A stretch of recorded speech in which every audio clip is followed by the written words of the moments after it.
बघा, आज आमच्या इकडं सोलापूर जिल्ह्यामध्ये बार्शी तालुक्यात एक घटना घडली की शेअर मार्केटच्या नादी लागून त्या जाळ्यामध्ये अडकून एका व्यक्तीला 1 करोडच्या वर कर्ज झालं.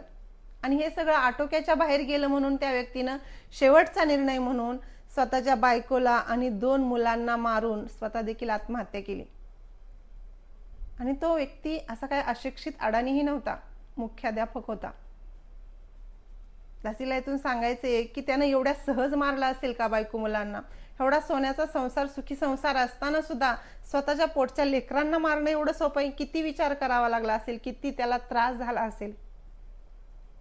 पण तरी सुद्धा त्यानं हे पाऊल उचललं का? तर त्याला आता पुढचं सगळं दिसत होती त्याला परिस्थिती. स्वतः जरी एकट्यानं आत्महत्या केली असती तरी ते बायको लेकरांना ते सगळं मागं भोगावं लागलं असतं. म्हणून त्यानं हा निर्णय घेतला. म्हणजे तो या जाळ्यात अडकला होता, पूर्णपणे अडकला होता. आणि कुठेतरी ह्या जाळ्यातूनच मला बाहेर व्हायचंय, लवकरच सावध व्हायचे. हे सगळं बघून तरी आम्हाला संतांनी अगोदरच सांगितले की ठेविले अनंते तैसेची राहावे, चित्ती असू द्यावे समाधान. प्रेमाने बोला. धन्यरंकार.